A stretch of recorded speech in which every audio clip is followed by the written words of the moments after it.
Hello, beautiful seekers, and welcome to Moon Magic. And here we are to discuss the full moon and lunar eclipse in Capricorn happening on July 4th and 5th. This is a review. This is a really big review moon. And also, it's kind of got this feeling, it's almost as though we are visiting the past. We're visiting maybe things we were learning in early 2020 or last year in 2019, and yet things aren't the same. I mentioned that a lot in the July readings that we did together, that there are sometimes going to be these feelings of almost like we're visiting something we were working with in previous months, and yet the landscape has changed a lot. And part of the reason I say that is we kind of have a return to our huge impact of energy in Capricorn this month and during this full moon. Saturn will have just rejoined Capricorn on July 1st, so just a few days before this full moon. We have Jupiter and Pluto doing their conjunction, and this is the second of three that they are doing this year. They're both in retrograde. Jupiter has just met up with Pluto. They're having a conversation around power, control, and expansion. And also this full moon and eclipse itself is hearkening back to when the south node of the moon was in Capricorn. Now it has moved into Sagittarius over the last couple of months, so we're no longer actually working with it. But with the south node in Capricorn before about May this year, we were doing all these eclipses in Capricorn, and we were learning about how to heal from what we talked about in the Cancer new moon eclipse, which is this idea of pulling yourself up by your bootstraps, right? So we've been healing from some of that ideology. We've been healing from some of those lessons that we've learned about helping each other, about nurturing each other, and that being a really strong path forward. So this full moon is bringing us back to this conversation. It's bringing us back to the full impact of having a whole bunch of energy in Capricorn. And in some ways that's very familiar. We've been doing work with a ton of energy in Capricorn for a while now, a few years. So this is not going to feel alien in some ways. It's going to feel almost like, oh yeah, I know how to do this type of check-in. Oh yeah, I've done this before. However, it's almost like, you visit something that you've learned, you visit something that you've explored, you visit something that you have come to a greater understanding of, and when you visit it, you're able to see more clearly how you've changed, how we've changed, and how we are going to move forward. And I think that's the true gift of this full moon and lunar eclipse, is it gives us a chance to visit how we were doing things, what we have learned, and it also gives us the chance to say, yes, we are visiting here, and yes, we are going to be choosing to do things differently. So there's a lot of hope in this energy, even though I think with all the energy in Capricorn, it can feel a bit heavy, it can feel a bit almost harsh because it wants honesty, consistency, discipline. But because this is also an eclipse, and because we're also doing that Jupiter-Pluto work, and because all three of the planets that are in Capricorn right now are in retrograde, this is a review time about what is also not working when it comes to the paternal energy, right? How we father, how we self-father, how we do that within ourselves, and also when we're looking at our cultures, how we're doing that, right? And this is a big topic of conversation. And this is one that has been going on for centuries. And I think we're all getting to that point where we're tired of seeing fathering done in this harsh, violent way.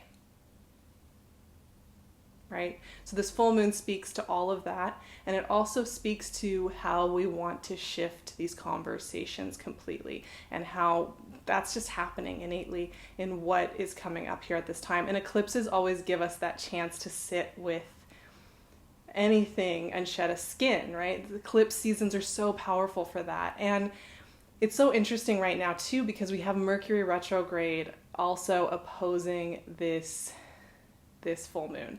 So the moon is at 13 degrees of Capricorn, and the sun, of course, is at 13 degrees of Cancer. And then we have Mercury retrograde just a few degrees away. It's a pretty loose orb still. Mercury retrograde at 7 degrees of Cancer. is hanging over there, out over there with the sun. These two are very inventive, right? The sun and Mercury want to play and create. And this is the mother-father axis of Cancer and Capricorn. And the mothering energy here wants to innovate, wants to heal, wants to integrate, wants to illuminate how we want to shift and move forward. And so that conversation is going to be going on during this time. Mercury retrograde is a great time to integrate. It's a wonderful time to check in with how you're doing things in life, what feels right, how we're connecting that to productivity, to self-value, to worth, and challenging all of that, especially when Mercury's doing her work in Cancer. It challenges all of our modern ideas of work ethic that we say give us value, right? Especially during a full moon in Capricorn. Now, there's also another aspect going on during this moon, which is that Uranus is only in a 3-degree orb at 10 degrees of Taurus, trining this moon. So 2 earth signs, right? We have Saturn in Capricorn and Uranus in Taurus. They're trining and having a really powerful conversation about innovation. Now, Uranus in Taurus is also activating the nurturing, mothering, creative aspect of ourselves, right? So there's a lot of nurturing mother energy working at this moon, challenging it, opposing it, trining it, waking it up. And I love that. Uranus and Taurus is so much about how we revolutionize via being in the physical, and how we really use our technology and our wisdom and our electrical beings to connect more deeply with being in harmony, with being in bodies, with being in this physical world. It's lighting up this full moon and eclipse and saying, let's innovate all of this. Let's change all of this. So and I'm getting full body shivers as I'm talking about this, because that's the thing with this. When you first look at all this energy going back into Capricorn, you could think, oh man, here we go. We're going back into some really maybe heavy lessons, depending on how you experienced the Capricorn energy. Some of you maybe have experienced that in a very different way. However, it is a bit of a tough lesson kind of energy in general. It wants us to learn our lessons thoroughly and clearly. It may at first seem that we're going back there. However, all of this other energy is saying, okay, we're not going back there. We can't go back there, but we are going to sit here for a moment and really acknowledge what's going on here. And then choose, right? Decide that we are going to innovate. Decide that we are going to learn how to do things differently and from a new perspective. Decide that we are going to do them in ways that we don't know exactly how to do it all yet, and yet we're still going to choose to go on that path. And that works on the collective as well as the individual level. These things tend to work in tandem. One final thing before we start pulling cards here on the message that came through was that this is also going to be a moon with themes around how we self-father. Now, we talked about self-mothering. We've talked about self-mothering a lot, and that's one of my favorite topics. It's so important, and it's one that in adulthood is essential to living a nourishing life. Self-fathering is also important, right? Self-fathering, healthy self-fathering. That's not about control. That's not about oppression, right? But is about, healthy structure, healthy connecting in with our capability to do, right? Our capability to show up at the table is here. So this is also a full moon and eclipse that can give you a chance to tap into how you want to activate that energy for yourself in a way that feels nourishing rather than undermining. I also love that this full moon is happening on July 4th. There's a revolutionary kind of spirit under that I think is challenging how we recognize narrative, and that narrative is in fact not locked in, and that it is told by specific people, and that we're shifting who is telling that narrative right now, and I love that.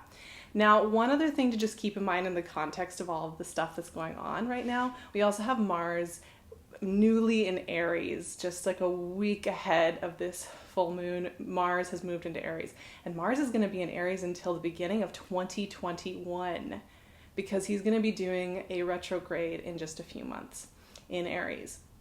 I'm going to be talking a lot more deeply about Mars and Aries over on Patreon and what we're going to be doing there with that energy, because it's a very masculine energy and it's a very activated energy here in Aries. So it's one to keep an eye on. And this is a masculine energy as well, in that kind of archetypal sense of wanting to break through barriers and burn obstacles out of the way. It's a really intensive energy. So we will be talking about that deeply on Patreon and really going into it and really working with that energy and figuring out ways to harness it that are not about burning the candle at both ends or destroying ourselves, right? So self-fathering is really important, and this is a chance for us to re-evaluate self-fathering and re-evaluating what role we think fathering and control should have in our society when it's hurting people, right? We're not doing that anymore. All right, I'm going to pull one card. I want to keep this really, really simple. I feel like there's so much that happens during eclipses. Let's see what came out. The World. Yeah. That makes so much sense. That makes more sense than I can even relate in a few minutes here. There's so much going on with an eclipse, right? There's so much energy. There's so much personal and cultural shift that occurs during an eclipse season. We're really in the crux of a closing out of a learning cycle. And that is really what I see here with this full moon in Capricorn. I think there's a lot of clemency, I would almost say the word is, catharsis, realization, honesty, that aha, right? That understanding that comes at that deep level where it's like pieces click in and you understand something, right? From whatever it is that you've been learning. The World. Yes, the World is a conclusion card, right? It's the Alpha Omega card where it is about the end of something, the final closeout of something and the beginning of something new that we can't quite see yet. July has a lot of that going on. It's this feeling like there is no going back. There is no kind of going back into the old shape. There is no going back into the old way of doing things. We've known this for a while, right? And yet it may feel as though, but I can't quite tell what's next. Now I love the World because it is an endings card. It's an endings card with blessings. It's with the understanding that we are going to be moving back to the zero position of the Fool card, right? The zero card in tarot. And that we are moving in between these two spheres of existence, the finality of the world and into the fullness of the Fool. And there is this kind of sense that nothing can go back into the same pieces. We can't see the world quite the same way, right? Now, once again, the thing to keep in mind with all of this is that I think the way to engage with this energy and to engage with what's coming in here for this is to redefine what it is that you want to see as far as healthy leadership, healthy fathering energy, healthy self-fathering, healthy cultural fathering, and mothering as well. Healthy parenting, we don't even have to, it can be an androgynous sense of how do we want to nurture our culture, right? This is how do we want to nurture ourselves and how do we want to nurture our culture, our cultures, right? All our cultures. How do we want to nourish the good in life? This is a really beautiful moon to do that. This is a really beautiful eclipse to do that, to stay focused on that. Once again, Uranus is here in the conversation, which means this is all about innovation. This is all about springing open some new ideas and some new ways of doing things and not sticking with that kind of Saturn energy of maintaining the status quo, which is what this moon would initially make you think of, right? It's getting directly pinged on to shift away from conserving what is and alighting into something new. And so it's a very interesting moon that way because it behind the scenes is doing a lot. It's more of a farewell than it is a hello. And I think that's actually exactly what we are craving at this time. A farewell to certain things that we don't want to conserve anymore,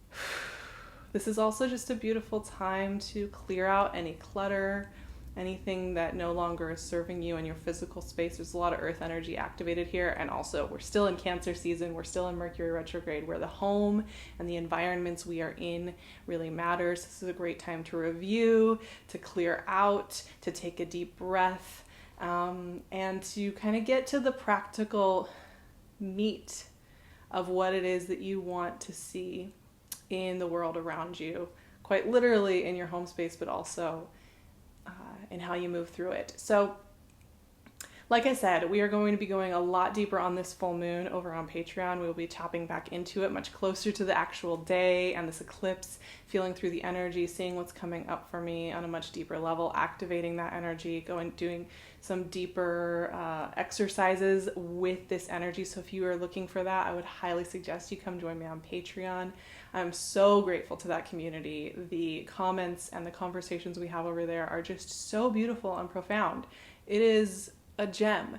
And we'll also be going really deep into Mars in Aries, because I think this next 6 months with that transit are going to be also quite powerful and intense. And if you're wanting to understand that more, I will be going into a lot more detail.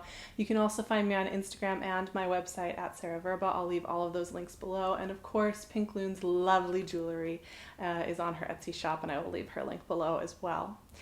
Have a beautiful full moon and eclipse. Take such good care of yourselves. Keep nurturing in during this beautiful Cancer season. I'm loving it so much. I'm going to be savoring every second of this time, of this Mercury retrograde here, and really soothing into this moment. I love you all so much. I would love it if you subscribed and liked this video, and I will see you all very soon for another new moon in Cancer in just a couple of weeks.